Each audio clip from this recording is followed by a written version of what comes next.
Assalamualaikum, salam sejahtera, Om Swastiastu, Namo Buddhaya, salam kebajikan. Awalnya adalah kearifan, wisdom, lalu kearifan tersimpan dalam puisi. Ini serial kuliah singkat, kultum, kuliah 7 menit. Kita menggali kearifan dari kutipan puisi. Kali ini kita menggali Omar Khayyam. Ia adalah penyair Persia. Ia hidup di tahun 1048 sampai 1131. Ini penyair yang hidup 1000 tahun lalu, dan kita gali puisinya yang terkenal dari buku Rubaiyat of Omar Khayyam. Ini salah satu kutipannya yang sering dikutip di banyak sumber.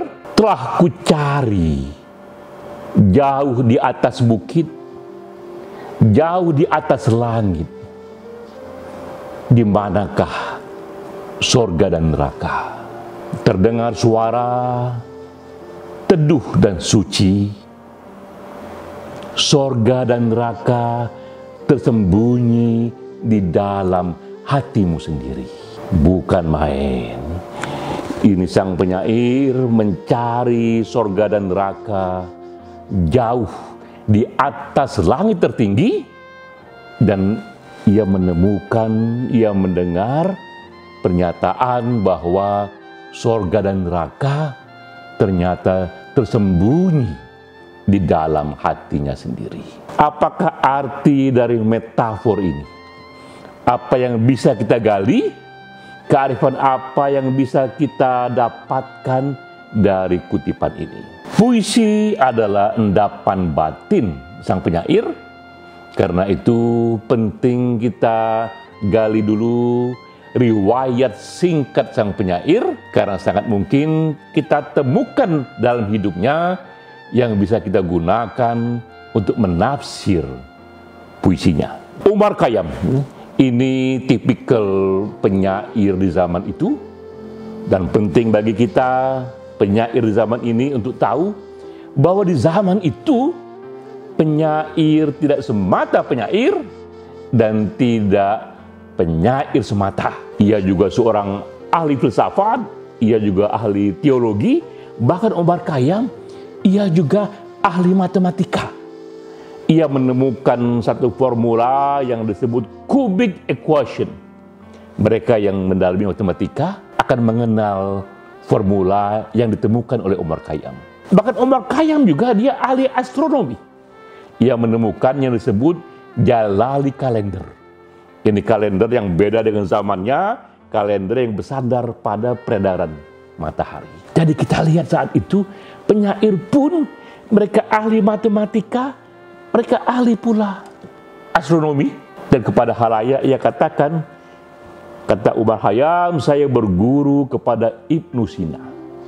Ketika ia wafat, ada yang mencatat ia sempat memeluk buku Ibnu Sina. Ini juga seorang filsuf besar di zamannya. Bahkan banyak mengatakan Ibnu Sina itu filsuf terbesar yang dilahirkan oleh dunia muslim. Yang ia suka dari Ibnu Sina adalah paham Ibnu Sina yang sangat mengedepankan ijtihad. Ini konsep yang oleh Ibnu Sina terus disebar-sebarkan tentang pentingnya kita memahami agama secara baru, secara berbeda, karena zaman selalu baru, diperlukan juga pemahaman yang baru. Dan Ibnu Sina diikuti pula oleh Omar Khayyam, menolak untuk tunduk pada konvensi lama. Karena bagi mereka setelah Nabi wafat, yang tersisa hanyalah masalah tafsir saja dari para ulama, dan mereka nolak tunduk pada tafsir para ulama masa silam, karena bagi mereka zaman terus berubah. Nah, karena itulah Omar Khayyam dikritik, dikucilkan oleh zamannya, yang waktu itu didominasi oleh pemahaman yang sangat konservatif, bahkan termasuk paham mengenai surga. Omar Khayyam mengembangkan paham yang sama sekali berbeda. Bagi pemandangan saat itu, bagi paham saat itu, sorga dan neraka hanya kita temukan setelah kematian menjemput. Kita mesti mati dulu, barulah kita sampai pada itu sorga atau neraka, tergantung pada amal kita. Tapi Omar Khayyam menafsirnya lebih metaforik. Menurut ia, tidak demikian, karena sorga dan neraka itu ada dan kita alami bahkan sebelum mati, yaitu ketika kita masih hidup, karena ia ada menjadi state of mind, menjadi kesadaran dalam hati kita sendiri. Pandangan Omar Khayyam ini penting untuk era saat ini, ketika konsep sorga menjadi gula-gula bagi aksi terorisme. Kita teringat peristiwa terbesar abad ini untuk terorisme yang disebut aksi 9/11. Ini 11 September 2001 di Amerika Serikat. Semua sepakat bahwa tak pernah ada aksi terorisme sehebat ini, yang korbannya sebanyak ini, dan tekniknya secanggih ini. 4 pesawat dibajak dan ditabrakkan pada gedung. Dan kita tahu, tak hanya gedung sipil yang diserang, tapi juga gedung militer yang diserang, dan ini terjadi di negara superpower. Dahsyat sekali. Ya. Dan kita tahu korbannya 3.000 orang wafat, 25.000 luka-luka, dan kerugian properti sebesar 140 triliun. Tak ada bandingannya aksi terorisme ini. Tapi yang orang catat adalah komen pesan dari Muhammad Atta. Muhammad Atta ini salah satu pelaku, bahkan bisa dikatakan dia pimpinan eksekutor dari aksi terorisme. Dan tercatat dalam dokumen, ia mengatakan kepada sesama pelaku, ia memberi semangat bahwa para perawan telah menunggu kita di sorga sana. Jadi itu pesan dari Muhammad Atta yang sempat terekam.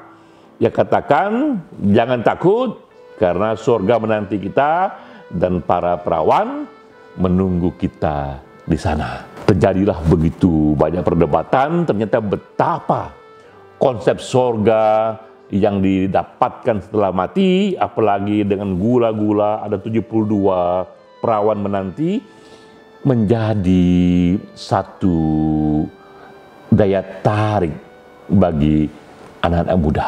Banyak sekali ulama yang menentang ini, yang mengatakan itu paham yang salah. Tapi bagaimanapun konsep surga demikian itu hidup di kalangan sebagian orang-orang yang sangat-sangat berbahaya dan radikal. Omar Khayyam sudah datang 1000 tahun yang lalu memberikan konsep surga yang sangat berbeda.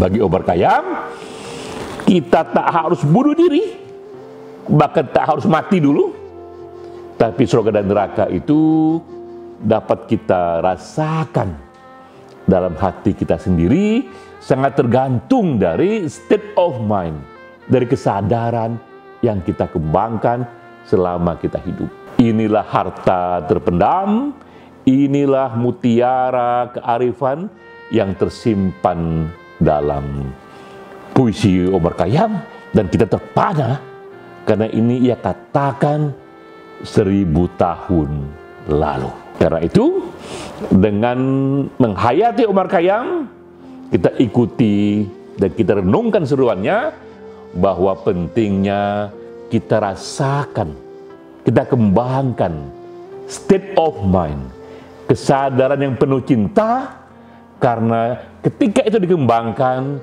kita pun akan rasakan sorga dan neraka di dalam hati kita sendiri sebelum kematian menjemput kita. Sampai jumpa.